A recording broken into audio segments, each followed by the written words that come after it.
আসসালামু আলাইকুম। সবাই কেমন আছেন? আশা করি অনেক ভালো আছেন আর বেশি বেশি গাছ লাগাচ্ছেন। সাম্প্রতিক সময়ে জলজ গাছের প্রতি মানুষের আগ্রহ বৃদ্ধি পাচ্ছে। এখন অনেকেই বারান্দায় বা ছাদে বিভিন্ন জলজ উদ্ভিদ লাগিয়ে থাকে। জলজ উদ্ভিদ বলতে অনেকে শাপলা বা পদ্মকে বোঝেন, কিন্তু এগুলো বাদেও আরও অনেক জলজ উদ্ভিদ আছে যেগুলো পানিতে ভাসমান বা নিমজ্জিত অবস্থায় জন্মায়। এগুলো অ্যাকোয়াস্টিক প্লান্ট নামে বেশি পরিচিত। প্লান্টেড অ্যাকুরিয়ামে এগুলো লাগানো হয়, কিন্তু একটা প্লান্টেড অ্যাকুরিয়াম মেনটেনেন্স করা খুব কঠিন এবং অনেক খরচের ব্যাপার। তাই আমি সেদিকে যাব না। আজকে আমি আপনাদেরকে কিছু লো ট্যাঙ্ক প্লান্টের সাথে পরিচয় করিয়ে দেব, যেগুলো খুব অল্প যত্নে, কোনো filter, oxygen pump, external carbon dioxide বা হিটার বাদেই বেঁচে থাকতে পারে, যেগুলো আপনি অ্যাকুরিয়াম বা টবে লাগাতে পারেন। আপনি যদি বারান্দায় ঝামেলা বাদে ছোট একটা পুকুর তৈরি করতে চান, যেখানে বিভিন্ন মাছ খেলা করবে, বাচ্চা দিবে, দেখে আপনার মন আনন্দে ভরে উঠবে, তাহলে আজকের ভিডিওটি আপনার উপকারে আসবে বলে আশা করি।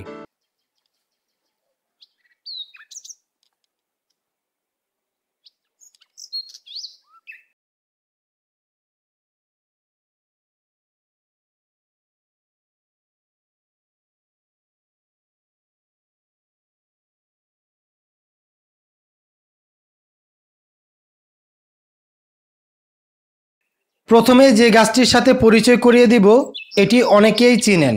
এর নাম পেনি প্লান্ট বা কয়েন প্লান্ট বা পয়সা পাতা।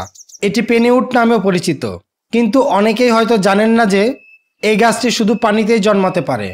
এখানে আমি কোনো রকম মাটি ছাড়া শুধু সিমেন্টের তৈরি একটি ব্লকে গাছগুলো সুতো দিয়ে বেঁধে দিয়েছি। আপনারা এভাবেও করতে পারেন, অথবা ছোট একটা পাত্রে মাটিতে লাগিয়ে গাছটিকে পানিতে ডুবিয়ে দিতে পারেন।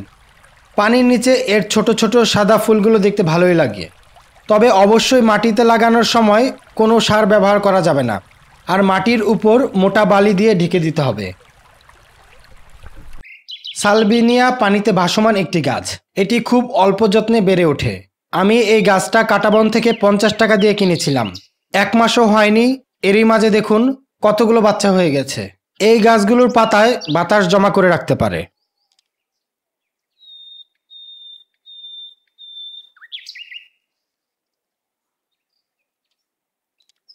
এখন যে গাছটার সাথে পরিচয় করিয়ে দিব, এর নাম ফগব্রিট। এটি আমাদের দেশে পুকুর, ডোবায় খুব সহজেই দেখা যায়। এর গোল গোল পাতাগুলো একত্রে সংযুক্ত হয়ে ফুলের আকৃতি ধারণ করে। দেখে মনে হয় পানিতে ভাসমান সবুজ ফুল। এটিও খুব দ্রুত বৃদ্ধি পায়।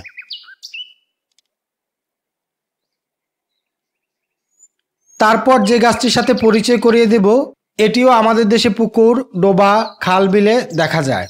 এর পাতাগুলো খুব ছোট, কিন্তু এর বংশবৃদ্ধি খুবই দ্রুত হওয়ার কারণে যে কোনো জলাশয়কে এটি অল্প সময়ে সবুজের চাদরে মুড়িয়ে দিতে পারে। 1 মাস আগে এর 3-4টা গাছ এনেছিলাম। এখন দেখতেই পাচ্ছেন কি পরিমাণ চারা হয়ে গেছে।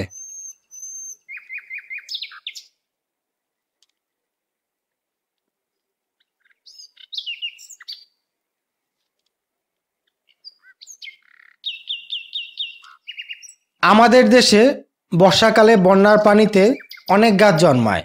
এর মাঝে একটা উল্লেখযোগ্য গাছ হচ্ছে ড্যান্সা। আপনি একটু খুঁজলেই এই গাছটি পেয়ে যাবেন। এর পাতাগুলো চিকন চিকন হয়। প্রকৃতিতে এই গাছটি 6.5 ফুট পর্যন্ত লম্বা হতে পারে এবং এটি পানির 13 ফুট গভীরে পর্যন্ত জন্মাতে পারে। এই গাছের চমৎকার সাদা ফুলও ফোটে। এখানে যে চিকন ব্রাশের মতো পাতাযুক্ত গাছটা দেখতে পাচ্ছেন, এর নাম হর্নট। এটিও বর্ষাকালে আমাদের দেশের জলাশয়ে দেখা যায়। এই গাছগুলো 3 থেকে 10 ফুট পর্যন্ত লম্বা হতে পারে। এর পাতাগুলো 8 থেকে 40 মিলিমিটার লম্বা ও সরল হয়। এই গাছগুলোতে 8 বা ততোধিক পাপড়িযুক্ত এত ছোট সবুজ বাদামি ফুল ফুটে যে আপনি হয়তো খালি চোখে সেগুলো দেখতেই পারবেন না। ফুলগুলো 2 মিলিমিটার দীর্ঘ হয়ে থাকে। পুরুষ ও স্ত্রী ফুলের মিলনে 4 থেকে 5 মিলিমিটার লম্বা একটি ছোট বাদামের মতো ফল হয়, যা থেকে নতুন চারা উৎপাদন হয়। অথবা আপনি যদি এর কাণ্ডগুলো বিচ্ছিন্ন করে দেন, তাহলেও সেটার থেকে নতুন চারা উৎপাদন হবে। সর্বশেষে আপনাদেরকে যে গাছটির সাথে পরিচয় করিয়ে দেব, এর নাম ক্রিপ্টোকোরিয়ান উইন্ড টি। এটি একটি ফার্ন প্রজাতির উদ্ভিদ। এটিও অল্প যত্নেই বেড়ে ওঠে। পানির নিচে এই গাছটি দেখতে খুব সুন্দর লাগে।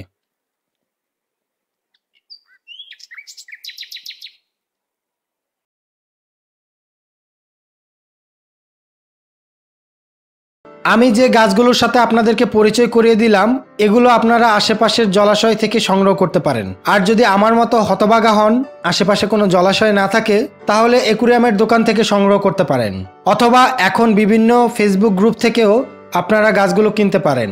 তবে যেখান থেকে কিনেন না কেন একটু যাচাই করে নেবেন।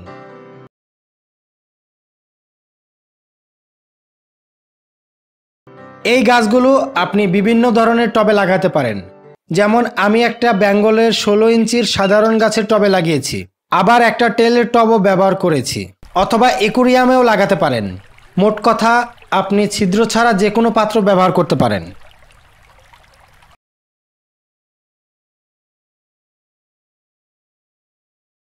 এগুলো যেহেতু জলজ গাছ, তাই এগুলোকে শুধু পানিতে ফেলে রাখলেও বেঁচে থাকতে পারে। তবে আপনি যদি গাছের বৃদ্ধি ভালো চান, তাহলে ভাসমান গাছগুলো বাদে অন্য গাছগুলো মাটিতে লাগাতে হবে। আমরা যেহেতু কোনো ফিল্টার ব্যবহার করব না, তাই আপনি যদি টবে কোনো মাছ রাখতে চান, তাহলে শুধুমাত্র দোআঁশ বা এঁটেল মাটি ব্যবহার করবেন, কোনো সার ব্যবহার করতে পারবেন না। আর যদি মাছ রাখতে না চান, তাহলে মাটির সাথে গোবর, কম্পোস্ট সার বা খৈল ব্যবহার করতে পারেন। মাটির সাথে পানি মিশিয়ে কাদা তৈরি করে টবে নিয়ে তার উপর 1 থেকে 2 ইঞ্চি পুরো করে মোটা লাল বালি দিয়ে ঢেকে দিতে হবে। ব্যবহারের পূর্বে বালি 3 থেকে 4 বার পানি দিয়ে ভালোভাবে ধুয়ে নিতে হবে। এই বালি দেওয়ার কারণে পানি ঘোলা হবে না। তারপর টবে পানি দিয়ে গাছগুলো লাগাতে হবে।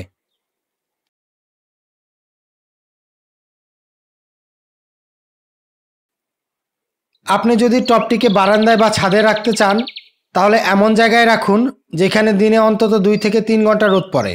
আর ঘরের ভিতর রাখতে চাইলে 3 থেকে 4 ঘন্টা টবে সরাসরি লাইটের আলো দিতে হবে।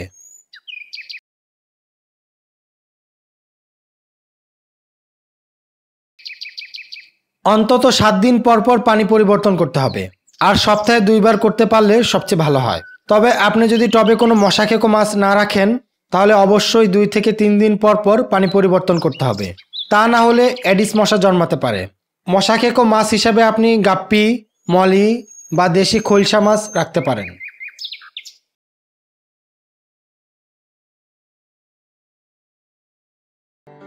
সব কিছুই তো হলো, চলুন এখন জেনে নেই জলজ বাগান করতে গেলে আমরা কি কি সমস্যার সম্মুখীন হতে পারি, আর সেগুলো থেকে কিভাবে আমাদের গাছকে রক্ষা করতে পারি।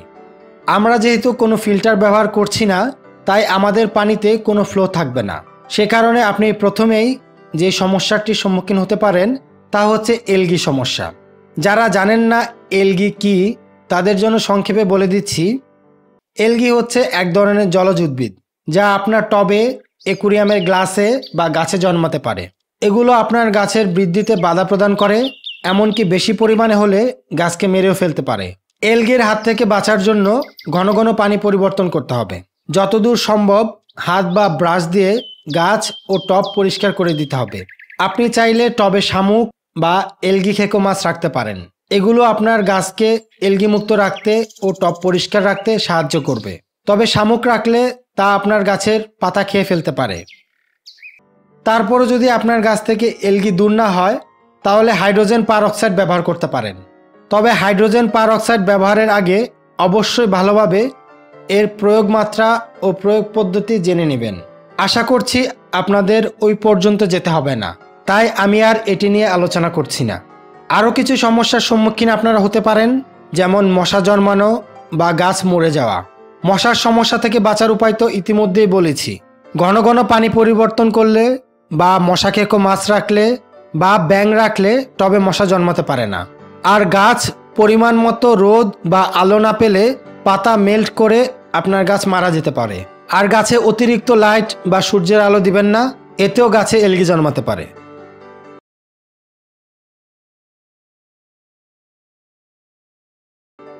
জলজ উদ্ভিদে তেমন সার দেওয়ার দরকার হয় না।